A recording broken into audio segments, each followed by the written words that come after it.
Bonjour et bienvenue au deuxième module de l'unité de chimie. Dans cette module, on va finalement rentrer et explorer le fameux tableau périodique des éléments.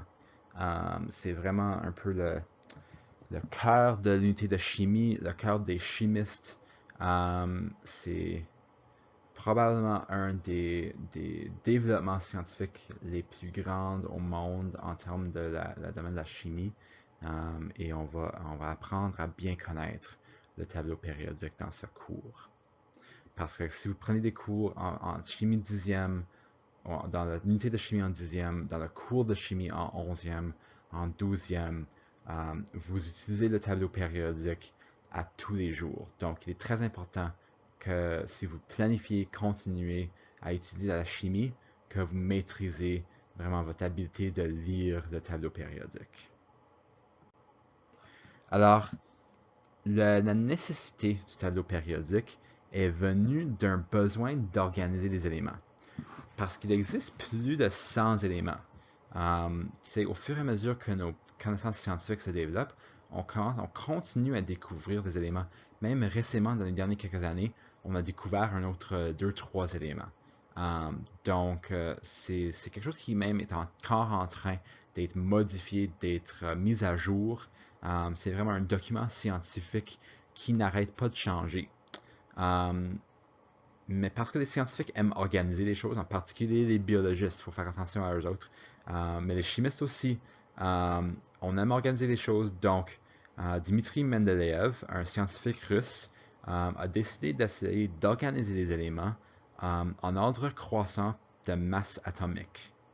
Et à partir de ce travail, en organisant les éléments par leur masse, il a développé le premier tableau périodique des éléments qui a l'air comme aujourd'hui, qui a l'air comme ceci. Ça, c'est une image de celui qui est dans votre manuel. Mais le tableau périodique n'était pas toujours aussi complet. Comme j'ai dit, on est encore en train de découvrir des éléments. Puis Mendeleev a fait son travail dans les années 1860, avant que plusieurs éléments qu'on connaît aujourd'hui soient découverts. C'est vraiment en étudiant les propriétés qu'il a pu mettre.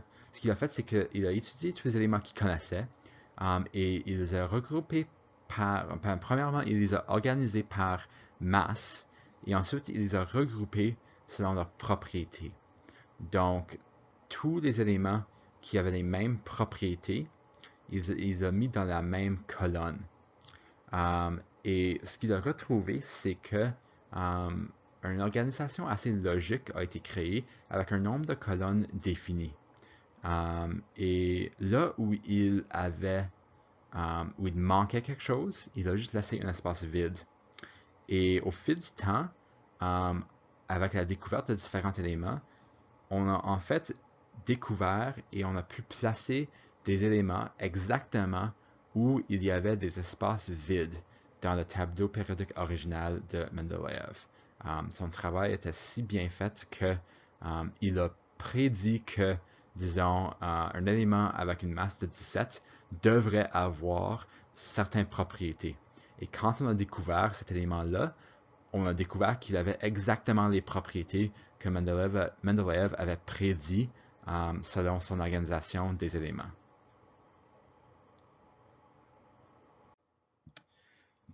Bon, voici notre fameux tableau périodique des éléments.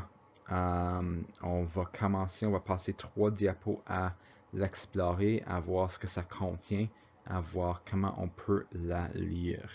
La première chose à laquelle j'aimerais porter votre attention, c'est que la plus grande chose dans chaque boîte, c'est le symbole. Et on peut voir que certains symboles sont écrits en noir. Par exemple, c'est ici nous avons des symboles qui sont écrits en noir. Nous avons également des symboles qui sont écrits en vert. Par exemple, celui-là, celui-là, celui-là, pas mal, en fait, toute cette rangée est écrit en vert. Donc, les symboles qui sont écrits en noir, ce sont des éléments naturels. C'est des éléments qui existent dans la nature, qu'on peut retrouver, qui sont stables, et qui ont été créés par la nature. Les éléments qui sont en vert, c'est des éléments qui sont synthétiques, c'est-à-dire qui ne sont pas naturels. C'est des éléments que les chimistes ont créés dans un laboratoire. Et ce sont généralement des éléments qui ne sont pas stables et qui n'existent pas pour très longtemps. On peut les créer, mais ils vont se décomposer assez rapidement parce qu'ils ne sont pas stables. Et parce qu'ils ne sont pas stables, on ne les retrouve pas vraiment dans la nature. Mais ils peuvent exister, c'est juste qu'ils ne peuvent pas exister pour très long.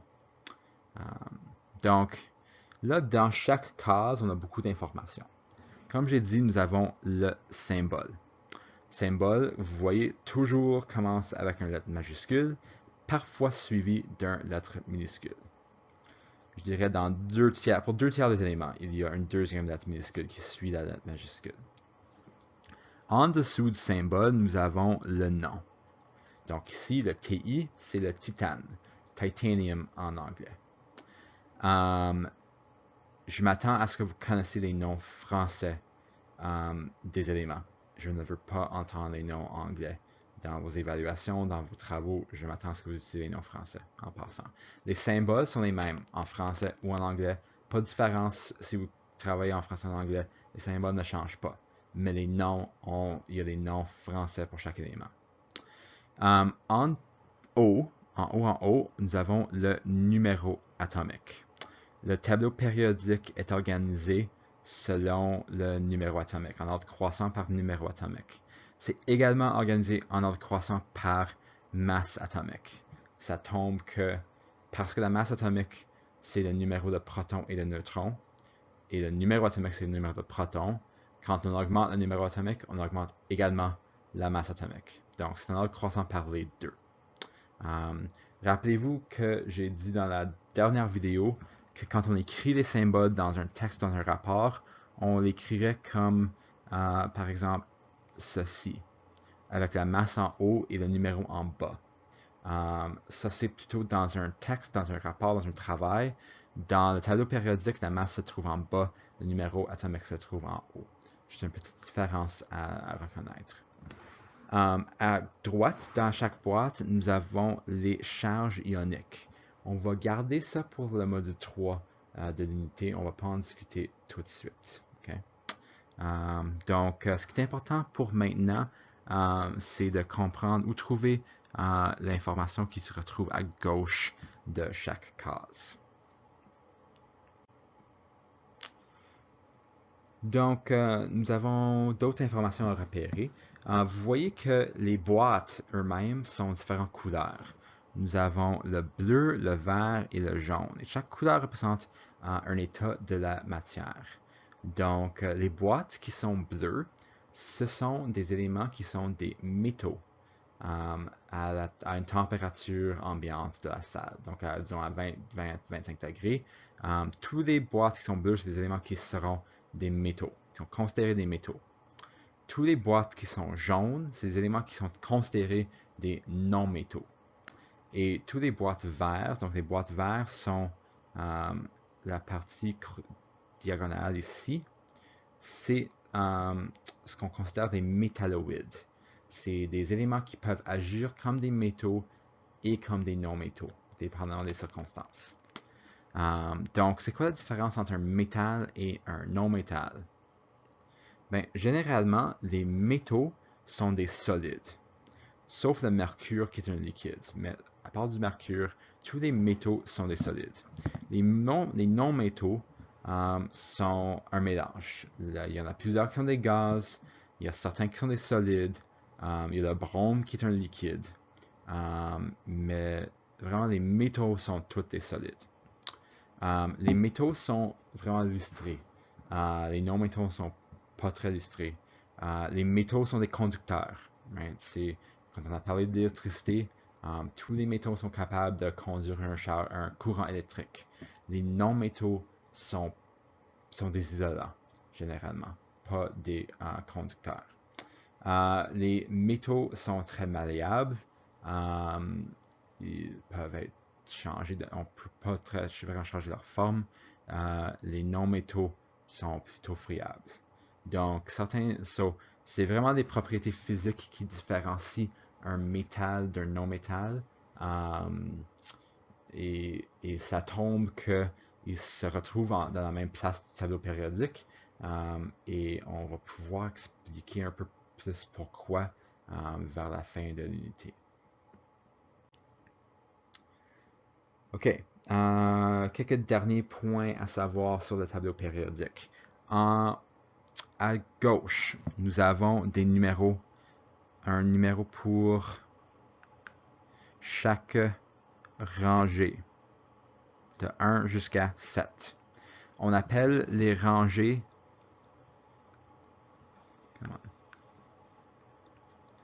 les périodes. OK? Pas les rangées. Les périodes. C'est le tableau périodique des éléments. Chaque rangée est une période. On voit aussi que nous avons des numéros en haut, de 1 jusqu'à 18. Il y a 18 colonnes. On appelle les colonnes soit des familles ou des groupes. Ça dépend un peu de quel manuel tu vérifies, ça dépend de qui tu parles. J'ai déjà entendu les deux et je suis prêt à accepter l'un ou l'autre. Je préfère groupe, honnêtement.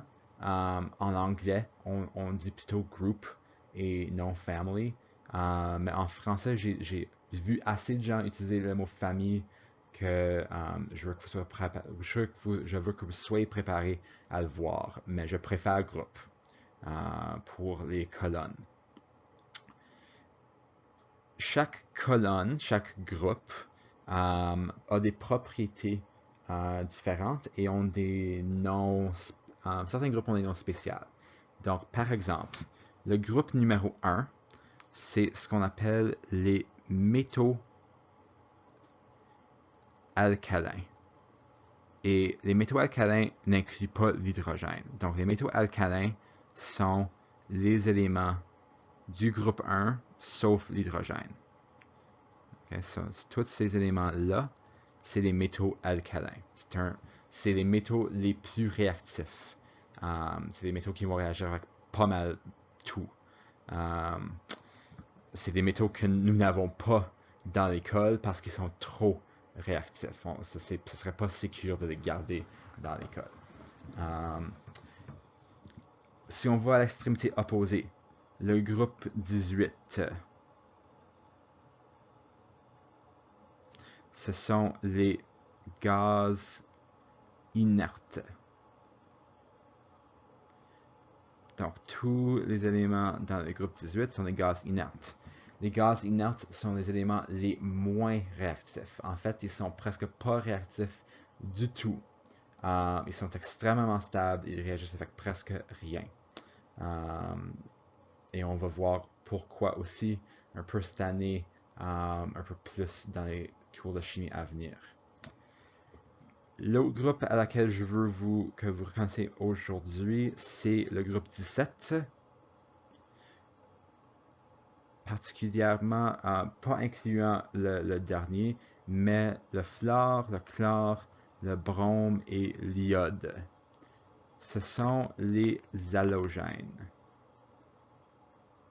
Ce sont les non-métaux les plus réactifs. C'est également des éléments des éléments qu'on n'a pas à l'école, ils sont trop réactifs, ils vont réagir avec presque tout. Ouais, on va aussi voir pourquoi ils sont réactifs dans ce cours, mais beaucoup plus dans les autres cours de chimie. D'autres choses, je peux vous mentionner maintenant, tout ce qui est au milieu, ce sont des éléments avec lesquels on ne va pas vraiment travailler jusqu'à la 12e année, parce que leur chimie est un peu plus complexe que la chimie des groupes à l'extrémité gauche ou à l'extrémité droite. On appelle ces éléments les métaux de transition. Et ouais, en 12e, on va commencer à travailler un peu plus avec leur chimie à l'université, si vous prenez des cours de chimie, vous allez vraiment explorer les métaux de transition.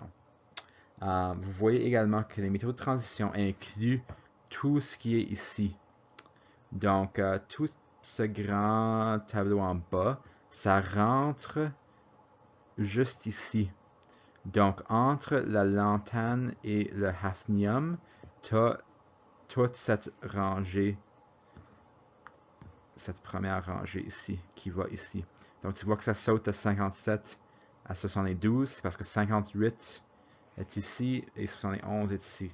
Il n'y avait pas assez de place pour garder la structure des colonnes, pour garder le tableau périodique sur une page normale. On les a sortis, on les a mis en bas. Okay? Il y a pas mal, ça c'est pas mal tout ce qu'on va voir pour le tableau périodique en termes de son organisation pour maintenant. Oui, si vous savez ça, vous allez être en bonne forme pour les cours qui s'en viennent en chimie, en termes de l'utilisation du tableau périodique.